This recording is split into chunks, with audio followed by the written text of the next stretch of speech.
Faire un consensus interne autour des priorités afin d'aboutir à plus d'efficacité pour relever les défis de l'heure. Voilà ce à quoi s'exerce depuis ce matin le gouvernement Django Sissoko avec comme seul repère la feuille de route. Chantier de réhabilitation de la route Bamako-Ségou, les travaux n'avancent pas au rythme souhaité avec une mauvaise conception des déviations. Le constat a été fait par le ministre de l'Équipement et des Transports qui était présent sur le chantier. Du sport dans ce journal avec les compétitions africaines de club, tour préliminaire aller entre l'Union sportive de Bougouni qui joue demain dimanche à Yaoundé contre l'Unisport FC du Haut-Cam du Cameroun. Nous allons voir comment l'US Bougouni a préparé cette rencontre avant son départ. Nous sommes samedi 16 février. Mesdames et messieurs, bonsoir et bienvenue dans cette édition, l'unique de la soirée. Le président de la République par intérim a pris part à l'ouverture ce matin des travaux de la conférence des chefs d'État de la CINSAD. Les travaux se déroulent à N'Djamena au Tchad. Le sujet dominant, comme il fallait s'y attendre, la situation de guerre dans notre pays et tous les intervenants ont réitéré leur soutien sans faille à notre pays. Le président en exercice de la CINSAD, Idriss Déby Itno, a prôné la réforme des forces en attente de la CEDEAO. Le récit de nos envois spéciaux à N'Djamena, Amadou Sangaré et Aboukar Traoré dans nos éditions prochaines. Ici à Bamako, je vous le disais dans les titres, le Premier ministre Django Sissoko a lu présider ce matin un séminaire gouvernemental. Il s'agissait de vous faire voir comment mettre en exécution la nouvelle feuille de route de la transition et au-delà, créer un consensus interne pour plus d'efficacité. À l'ouverture des travaux, le chef du gouvernement a insisté sur la solidarité interministérielle indispensable à ses yeux pour relever les défis de l'heure. Séminaire suivi par Bourama Traoré. Plus qu'un rituel, ce séminaire répond à une nécessité de parvenir à l'efficacité et à la synergie d'action dans toutes les interventions du gouvernement. C'est en ces termes que le Premier ministre Django Sissoko s'est adressé à ses collègues à l'ouverture du séminaire gouvernemental. Un séminaire qui vise un double objectif. Mettre à leur disposition leurs instruments de travail. Leurs instruments de travail, c'est, disons, les documents explicatifs du rôle du ministre, de l'action gouvernementale, du plan d'action gouvernementale. Ça, c'était un des objectifs de ce séminaire. Maintenant, le second objectif, c'était de partager avec l'ensemble des membres du gouvernement le plan d'action de la feuille de route qui vient d'être adoptée et par le gouvernement et par l'Assemblée nationale. Et ce plan d'action donc, a été discuté avec l'ensemble des ministres. Au terme de nos travaux, je suis heureux de constater que nous avons atteint notre double objectif, car ces assises nous ont permis de scanner les principaux enjeux qui s'imposent et les défis majeurs à relever. Elles nous ont permis, en outre, de scruter les grandes échéances pour déterminer le rythme de notre action.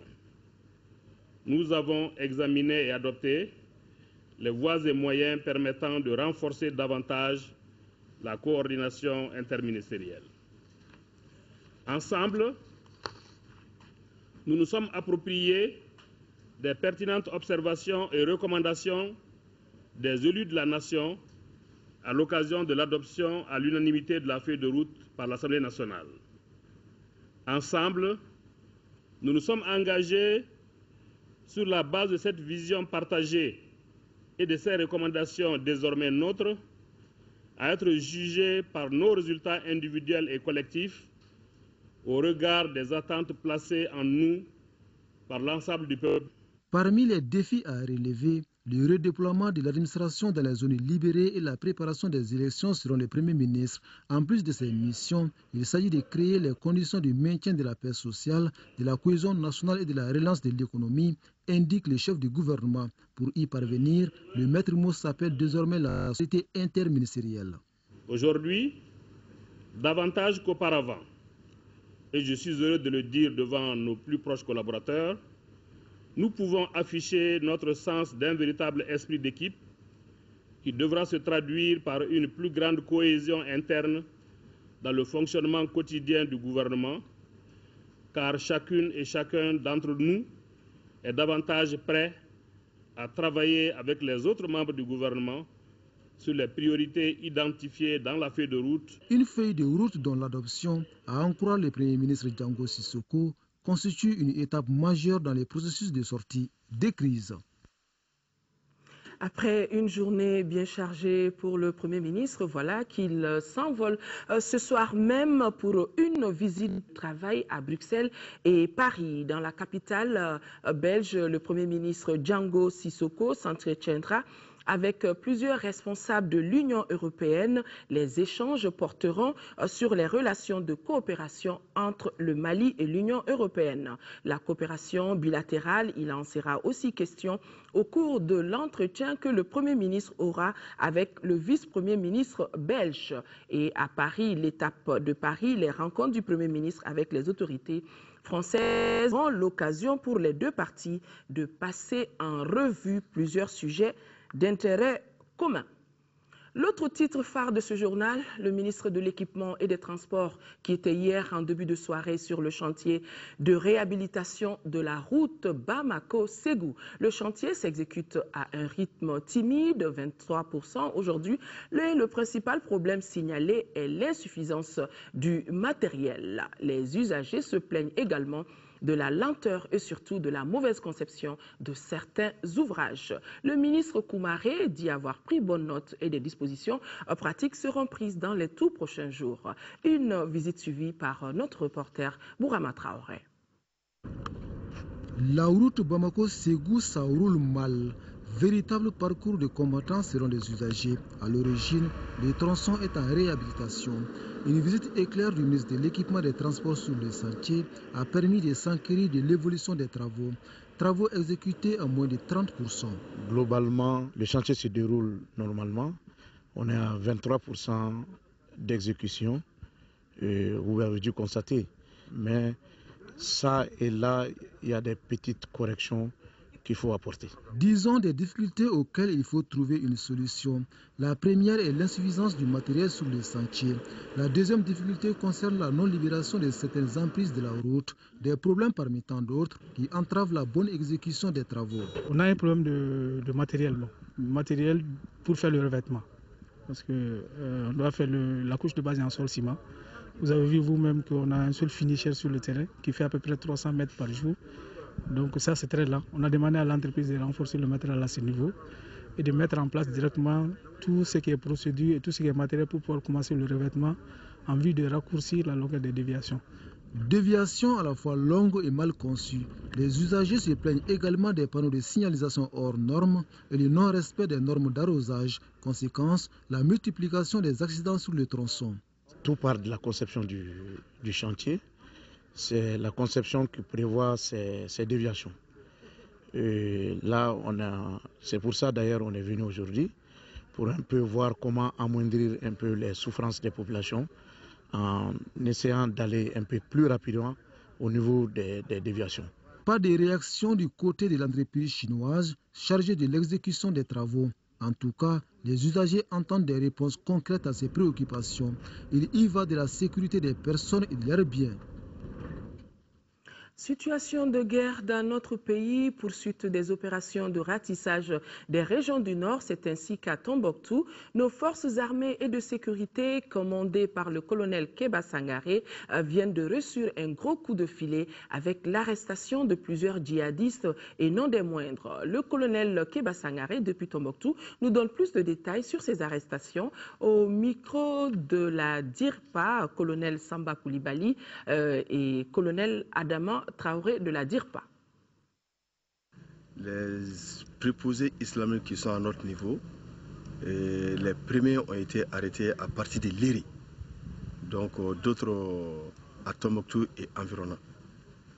Donc à la date d'aujourd'hui, nous avons 7 à notre disposition. Le premier arrêté, il a été pris avec armes à la main, donc en tenue militaire, et c'est lui qui s'est avéré le chef de la logistique de IAD à Liri. Et il avait même mis en piège certaines grenades qu'on a, avec la vigilance des hommes, on a pu désamorcer pour éviter le pire. Ensuite, à Tombouctou, lors de nos patrouilles mixtes, donc on a pu mettre la main d'abord sur le chef qui entraînait les islamistes. Ensuite, des éléments qui ont participé à l'attaque de Kona qui ont été arrêtés au niveau de Tombouctou. Et ensuite, parmi ces 7 islamistes, il y a 3 d'origine malienne islamiste et 4 d'origine étrangère. À la population de Tombouctou, je lance un appel. D'abord, leur collaboration franche avec les forces armées et de sécurité en vue de mettre la main sur d'autres djihadistes ou supposés djihadistes qui se trouvent éparpillés un peu dans certaines familles de Tombouctou. Encore à la population, je les invite à plus de retenue, d'éviter les actes de vengeance, les actes de vandalisme qui ne nous honorent pas du tout. Et nous vous proposons la liste de ces djihadistes qui ont été arrêtés à Tombouctou. Il s'agit du colonel Mohamed Ahmed. Il est logisticien chargé du carburant, de la charia et de l'informatique. De Mohamed Ag Alassane, natif de la ville de Tombouctou. De Sidi Mohamed Ould Barek, qui enseignait la charia et la religion. De Ali Guindo, venu du pays d'Ogon, lui il était cuisinier. Oumar Berté est natif de Koutchala, cuisinier aussi. Mahaman Meiga, spécialiste en arts martiaux et formateur des djihadistes. Mohamed Wassidje, cuisinier. Et Boulama Bokar, il nous arrive du Nigeria et il est du Boko Haram. Contribution à l'effort de guerre, le groupe Tomota, le ministère de l'Emploi et de la Formation professionnelle et la coopérative Tunkan-Djigui des Maliens de Riyad viennent s'ajouter à la longue liste des contributeurs. Le compte-rendu de cette remise de contribution avec Abdul Karim Kaba. La contribution à l'effort de guerre mobilise toutes les couches socio-professionnelles. La preuve, pas plus tard que ce vendredi, le groupe Tomota, le ministère de l'Emploi et de la Formation professionnelle et la coopérative Tunkan-Djigui des Maliens de Riyad ont offert 56 millions de francs CFA. 20 millions pour le premier, c'est-à-dire le groupe Tomota, 35 millions pour le ministère de l'Emploi et de la Formation professionnelle et 1 million de francs CFA de la part de la coopérative Tunkan-Djigui de Riyad. Et le ministre de l'Économie, des Finances et du Budget, Tchenan Koulibaly, n'a pas manqué de mots pour remercier les intéressés au nom du Mali. Quant à la gestion transparente de l'argent reçu, le ministre y rassure. Nous avons décidé de faire un usage très positif, mais aussi très transparent de ces fonds. C'est pour cette raison que, une fois par semaine, tous les mercredis, je rends compte au Conseil des ministres de l'état d'avancement du solde. Nous allons utiliser tout cet argent pour la reconquête du Nord. Mais quand on parle de reconquête du Nord, la reconquête pour le gouvernement inclut aussi la reconstruction. Le compte qui a été ouvert à la BDM pour recevoir les dons est la seule, je dis bien la seule destination de tous les dons en espèces. Les dons en nature sont reçus directement au commissariat des armées. Au cours de la cérémonie, les responsables des donateurs ont tour à tour souligné le devoir citoyen de soutenir et encourager les forces armées dans leur lutte contre les bandits armés. Autre geste de solidarité sans kit alimentaire, c'est le don fait par la principauté de Monaco aux populations déplacées des communes 1, 2, 5, 6 du district de Bamako et de Kalabankoro. Le ministre de l'Action humanitaire, de la solidarité et des personnes âgées a tenu à être présent. Fademba Keita. Pour un coût total d'environ 27 millions de francs CFA, ces kits alimentaires se composent de riz, sucre, offerts par le gouvernement de la principauté de Monaco, 2, 5 et 6 du district de Bamako et de Kalabankoro, cercle de Kati. L'opération s'inscrit dans le cadre de l'aide humanitaire d'urgence que Monaco déploie au profit des pays amis en difficulté. C'est une preuve de la présence du gouvernement princier de Monaco auprès du gouvernement du Mali. C'est une manifestation de solidarité en ces moments difficiles.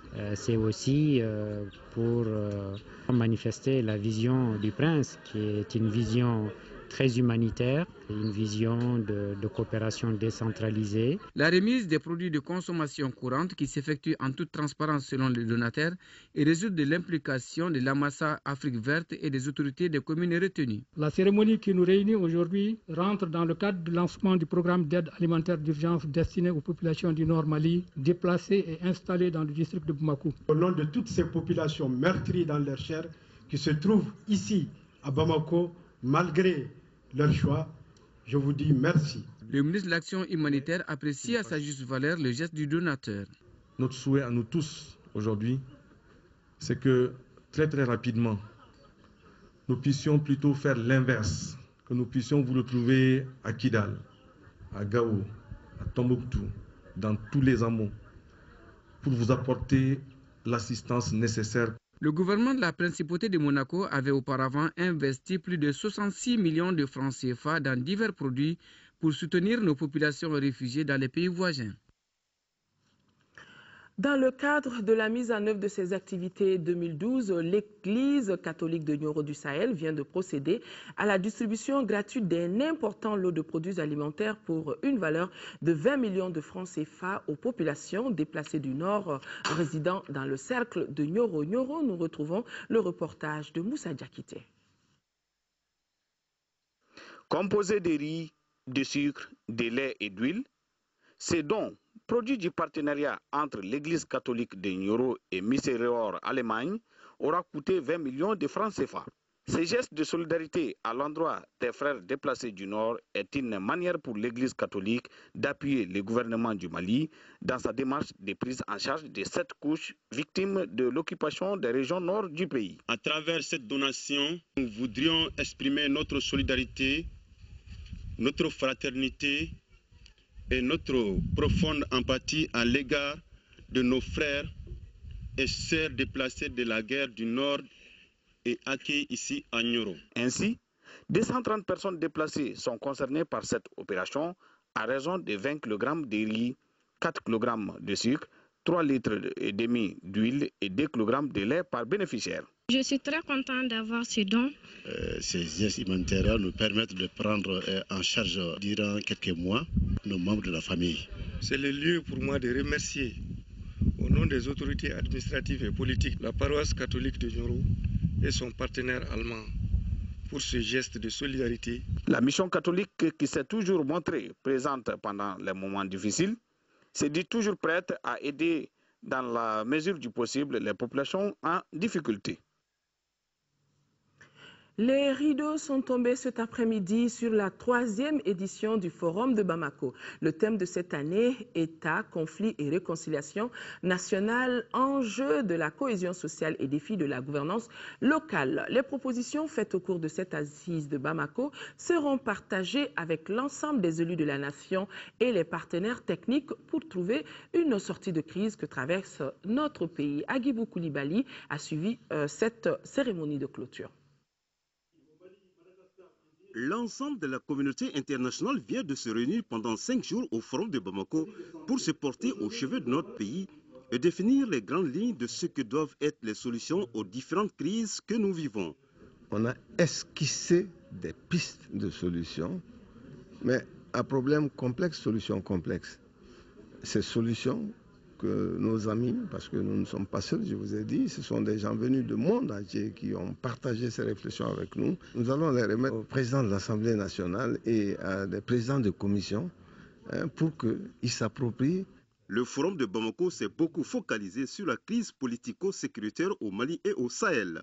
C'est vrai qu'il y a des opérations militaires de lancer, mais qu'au-delà des opérations militaires, il y a toutes ces questions non seulement de retour de la paix dans son ensemble, à savoir la réconciliation entre les populations, la reprise économique, et aussi la question du retour de l'administration dans le Nord. La France et le Maghreb suivent de près la situation et les solutions de cette sortie de crise. Du Sahara vu comme une mer intérieure, une grande mer intérieure dont les riverains avaient la charge collective de la sécurité et pour y parvenir, il était nécessaire qu'ils se rassemblent dans des structures pour pouvoir gérer ensemble à la fois la sécurité, le développement et le développement humain en particulier. Je rappelle que le Maroc, sous sa présidence, a été à l'initiative du vote la résolution 2085 le 20 décembre dernier, qui a permis de donner une légitimité juridique et internationale à l'intervention française qui était souhaitée depuis longtemps, qui est la bienvenue et que nous soutenons. Près d'une dizaine de thèmes, les uns aussi pertinents que les autres, ont été débattus lors de ces assises de Bamako. Actuellement dans le cas du Mali, et nous allons essayer de voir ça, de compléter une étude plus documentaire avec une enquête sur zone et avec également des problématiques qui peuvent se poser dans des périodes de post-conflit. Plusieurs experts en sécurité géopolitique, économistes, politologues et universitaires ont pris part à ce rendez-vous de Bamako. Partager avec les acteurs de l'école les grandes préoccupations de la nation en cette période difficile pour notre pays et insuffler une dynamique au secteur de l'éducation, c'est l'objectif d'une visite de terrain que le ministre en charge de l'éducation, de l'alphabétisation et la promotion des langues nationales vient d'entamer en 3e région par le cercle de Bougouni. Nous retrouvons le point de Sékou Konaté. En arrivant ce vendredi dans la capitale du Bani-Monotier, à la tête d'une forte délégation, première étape de cette visite de terrain, le ministre en charge de l'Éducation veut venir à la rencontre des acteurs de notre système scolaire. Cela à un moment où le secteur de l'éducation, comme d'autres secteurs, connaît la crise la plus profonde de son histoire, notamment dans les régions du nord de notre pays. Nous avons échangé avec les enseignants quelle est la meilleure façon de s'approprier de notre part dans ces deux activités principales de la mission gouvernementale. Tous les départements ministériels, y compris le nôtre, sont en train de travailler pour les décliner dans des plans d'action. De Bougouni à Sikasso, en passant par le lycée flambant neuf de Koumantou, le ministre Bokar Moussa Diarra a pu constater les efforts consentis en matière de réalisation d'infrastructures et de déploiement de personnel. De l'enseignement secondaire général aux techniques, à l'enseignement fondamental, en passant par les centres d'alphabétisation et les instituts de formation de maîtres, le constat est à la satisfaction. L'école se porte bien à Sikasso, malgré les difficultés. Nous avons félicité le monde scolaire pour avoir compris la situation que notre pays traverse et sa conduite sage. Nous avons demandé aux enseignants de se préparer et nous allons leur donner les moyens de pouvoir contribuer, comme ça se doit, à la réhabilitation morale de tout ce qui s'est effondré. Une visite de terrain fort appréciée et par l'encadrement et par les apprenants, tant à Bougouni qu'à Sikasso. Et l'accueil à chaque étape illustre parfaitement ce sentiment. La rencontre avec les notabilités a été l'occasion de prier pour le retour rapide de la paix dans notre pays. La CEDEAO entend impliquer les forces vives dans la gestion de la crise que traverse notre pays. C'est dans ce cadre que son représentant spécial au Mali a rencontré les leaders du réseau des communicateurs traditionnels pour le développement au Mali et en Afrique récotrade. Les griots entendent participer aux activités de sensibilisation pour éviter tout amalgame dans la traque des terroristes et préserver la cohésion sociale dans notre pays. Agali Aguissa. À travers cette rencontre qui a duré plus de 3 heures de loge, le représentant spécial de la CEDEAO au Mali a voulu éclairer les communicateurs traditionnels sur les missions de son institution dans la gestion de la crise qui traverse le Mali. L'objectif visé est de mieux outiller les communicateurs traditionnels afin qu'ils participent au maintien de la paix et le rétablissement du tissu social dans notre pays. Nous avons des enjeux très importants. C'est la reconstruction du tissu social. Et la reconstruction du tissu social, je crois qu'il faut aller chercher dans le tréfonds des sociétés, dans le tréfonds des communautés, les raisons supplémentaires de surpasser tout ce que nous avons connu jusqu'ici. Nous avons aussi le fait que des gens qui ont dû quitter leur territoire, qui ont dû quitter leurs biens, vont revenir, vont avoir un certain nombre de revendications légitimes. Ensuite, nous allons aller aux élections, où il s'agit d'enjeux politiques. Cela nécessite des communications appropriées. Très satisfaits des informations enregistrées, les leaders du Récotrade ont promis de jouer pleinement leur rôle. Nous serons les relais de la CEDEAO. Parce qu'aujourd'hui, on est arrivé à la conclusion que suite à la libération militaire, il faut aussi la présence du Recotrad pour la réconciliation des cœurs et des esprits. Toute bonne volonté, toute œuvre qui vient pour aider le Mali à sortir de cette crise, nous, à prime abord, on lui donne ce mandat-là. C'est nous qui sommes au début et à la fin de tout. Les deux parties projettent d'organiser d'autres cadres d'échange pour mieux planifier les stratégies de communication pour une paix durable au Mali. Voyons à présent ce qui fait l'actualité hors de nos frontières. Le ciel gabonais au centre d'une forte concurrence aérienne. La toute nouvelle ligne Istanbul-Libreville, inaugurée au début du mois de février, est toujours en rodage.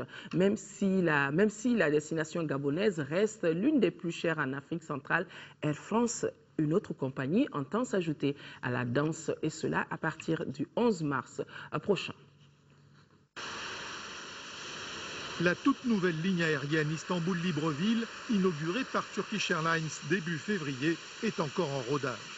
Jusqu'au mois de mars, 3 rotations par semaine seront assurées avant de passer à un rythme quotidien. Ce que Turkish Airlines nous offre est hors du commun. Les tarifs de Turkish Airlines sont très compétitifs et nous osons croire que c'est une porte ouverte pour les Gabonais de se rendre à l'étranger, en Europe, en Asie, en Amérique. Outre les tarifs, cette nouvelle ligne s'accompagne de la promesse d'un service à bord irréprochable. Mais la concurrence n'a pas tardé à réagir. Le transporteur historique, Air France, qui exerçait un quasi-monopole sur cette liaison très rentable, proposera à son tour dès le 11 mars des vols quotidiens. La mise en place des vols quotidiens nous permet de répondre à 3 demandes. La première demande, c'était d'avoir significativement plus d'offres.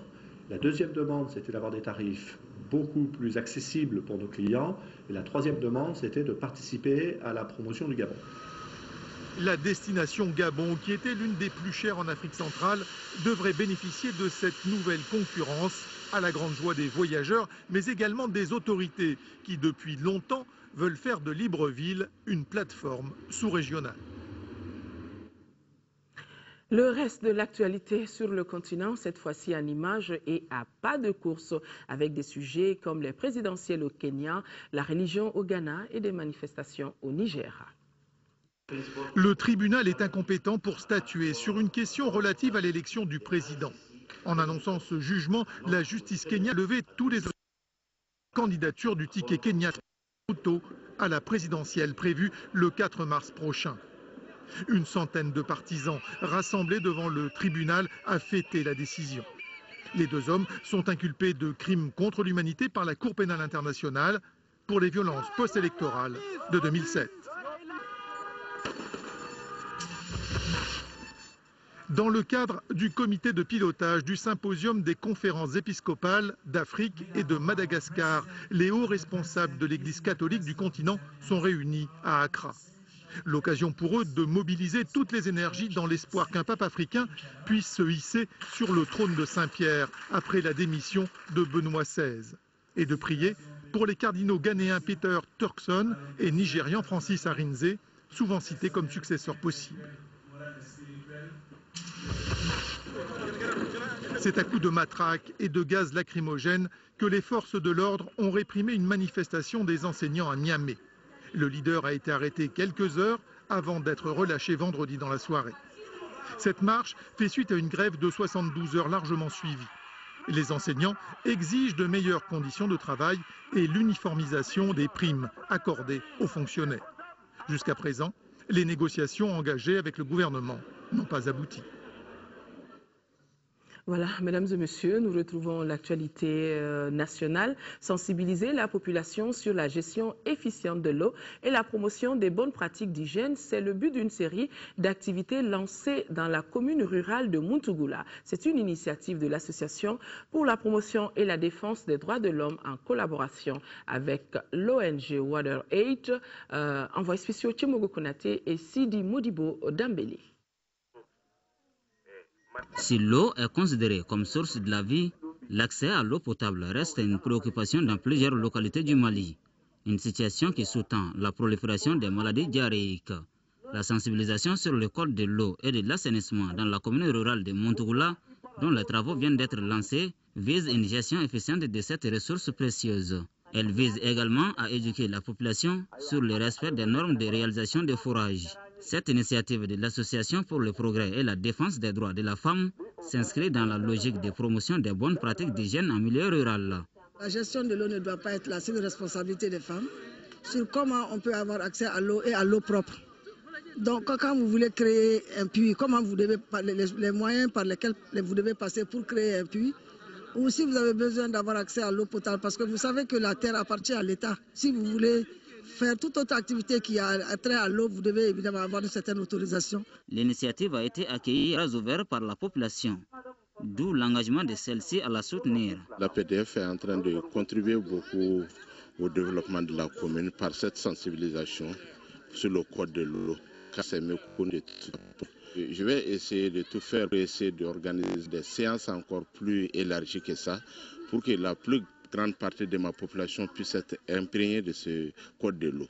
Pour la mise en œuvre correcte du projet, l'ONG WaterAid se propose d'apporter une contribution. C'est APDF qui étudie, qui essaie de voir, de remonter les projets à notre niveau. Et nous essayons de voir si ça dans notre ligne directive, on va voir ce qu'on peut faire. Un sketch sur l'utilité de l'eau a été présenté par les élèves de Montougoula. Festival sur le fleuve Niger. Cette année, à cause de la situation que nous vivons, la situation de crise, les organisateurs ont préféré organiser un colloque. Et la cérémonie de clôture qui était présidée par le ministre de la Culture a été marquée par la visite des œuvres de plusieurs artistes nationaux et internationaux qui avaient pris part à ce colloque. Nous retrouvons le compte-rendu depuis Ségou de Kandesila.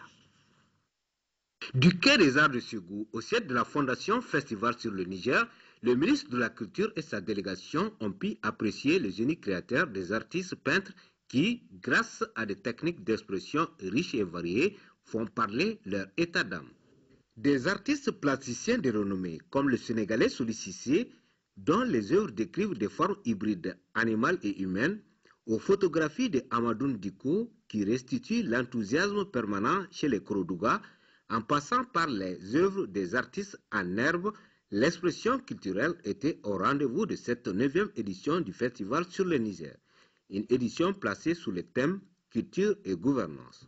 Et nous sommes très heureux de constater que le colloque international de Ségou a donné une occasion supplémentaire à ceux qui y croient, à ceux qui y tiennent de se manifester. Nous avons même placé notre visite sous ces signes, montrer que nous adhérons fortement aux initiatives prises par les différents opérateurs culturels pour faire revivre cette culture malgré ces temps durs au regard de ce que j'ai vu avec d'autres et dont vous avez tous été témoins. Rien n'est perdu, tout marche et le bout du tunnel est tout proche. Auparavant, le ministre de la Culture avait procédé à la clôture du colloque international. Un colloque qui, durant 4 journées, avait regroupé plusieurs personnalités et acteurs culturels. Nous ouvrons à présent la page sport de ce journal football. La 13e journée du championnat national a démarré par 2 rencontres au stade Mamadou Konaté. Match nul, 1 but partout entre la Somme et le Nianan de Koulikoro. En revanche, le CSKA l'emporte 1 but à 0 devant la Jeanne d'Arc de Bamako. Aldjouma Tina, compte rendu. Bonne opération du centre Salif Keita qui enregistre sa 4e victoire. En ouverture de la 13e journée de Ligue 1, les boys du CSKA en jaune l'emportent sur la plus petite marge des scores devant la Jeanne d'Arc de Bamako. Karim Sogouba, bien placé dans la surface de la GIA, à la suite d'un coup franc en 2 temps, marque l'unique but du match à la 9e minute et offre les 3 points de la rencontre aux centristes. Cette défaite enfonce davantage les Blancs de la Jeanne d'Arc, sévrés de victoire depuis la 7e journée. Ce qui dénote la spirale négative de la vieille dame qui n'arrive plus à produire un jeu efficace pour prétendre à une issue favorable. La Jeanne d'Arc de Bamako n'a eu aucune vraie occasion de but dans cette partie gagnée par le CSKA 1-0. On a rencontré une très bonne équipe de Jeanne d'Arc ce soir. Bon, comme ça faisait pas mal de temps, on avait envie de gagner 3 points aujourd'hui. Ça fait pas mal de temps qu'on essaie, on est dans un trou qu'on n'arrive pas à sortir. Donc cette victoire va nous faire une très bonne. La GIA en perte de vitesse à 14 points. Il n'est plus loin de la zone dangereuse. Le CSKA, lui, grimpe au milieu du tableau avec 17 points. On reste avec la 13e journée où le Nianan de Koulikoro pouvait provisoirement être sur le podium en cas de victoire face à la Somme. Occasion ratée pour les Blancs de Méguétan qui ont pourtant ouvert le score avant de se faire rejoindre par la suite. Un but partout entre la Somme et le Nianan. J'ai un peu le sentiment de regret parce que je voulais gagner ce match parce que c'est Nianan qui est en déplacement et puis bon, on est le même catégorie que Nianan. Bon, quand tu joues contre les Nianan à domicile, vraiment tu dois faire tout pour prendre les 3 points. On a joué au départ, mais on ne s'est pas trop concentré sur le match au départ. Bon, dans les dernières journées et dans les dernières situations de match, bon, on a commencé à se concentrer pour pouvoir gagner le match. Mais sincèrement, il faut essayer de voir un peu côté arbitrage. Quand on vient à Bamako, à chaque moment, ça nous coûte trop cher. Avec 19 points, l'association sportive olympique de Misra doit désormais composer sans son entraîneur Jonas Komla, qui est parti renforcer le staff du Djoliba Athletic Club.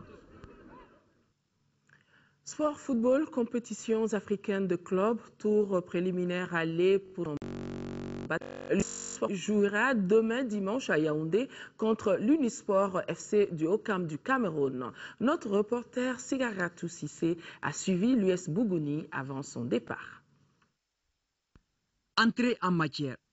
L'Union sportive de Bougouni USB s'apprête à se lancer dans le bain des compétitions africaines de club.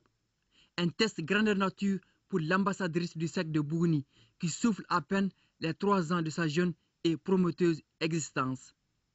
Confiné à l'anomalie coloré en finale de Coupe du Mali de football le 25 août 2012, l'USB veut surgir comme une lionne à la recherche de sa proie.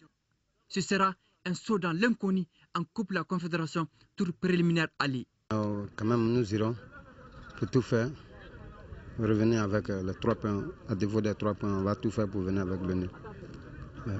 On les a vus lors de leur Coupe nationale. Un tout petit peu seulement. Donc on n'a pas trop de renseignements sur. Mais on croit que ça peut aller. Avec le travail qui se passe là, on a confiance en nous. On est prêt, physiquement, mentalement. Je pense que tous les moyens sont à notre disposition pour qu'on puisse aborder ce match avec une très grande sérénité. Pour faire face aux défis, la direction du club, depuis cette consécration nationale, travaille d'arrache-pied pour revitaliser l'USB. Sa participation exceptionnelle au championnat d'honneur de la Ligue de Bamako, après avoir manqué la montée dans l'élite, constitue une bouffée d'oxygène. Quand même, on s'est préparé dans la plus grande sérénité et on va aborder ce match avec un bon état d'esprit et pour ce premier tour quand même. En se déplaçant à Yaoundé pour jouer son tout premier match officiel sur la scène continentale ce dimanche contre l'Unisport FC du Haut-Cam du Cameroun, l'USB mesure la portée de la mission malgré son statut de club de 2e division. Sigaratou Sissé, nous rappelons que le coup d'envoi de la rencontre est prévu à 14h30 et il y a eu entre Bamako et Yaoundé. Sachez aussi que les 11 créateurs de Nyarela, notre second représentant en Coupe de la Confédération, sont allés faire un match nul, un but partout en Côte d'Ivoire face au Stella Club d'Abidjan. Et le match retour est prévu dans 2 semaines ici même à Bamako. Voilà, mesdames et messieurs, c'est donc tout pour cette édition.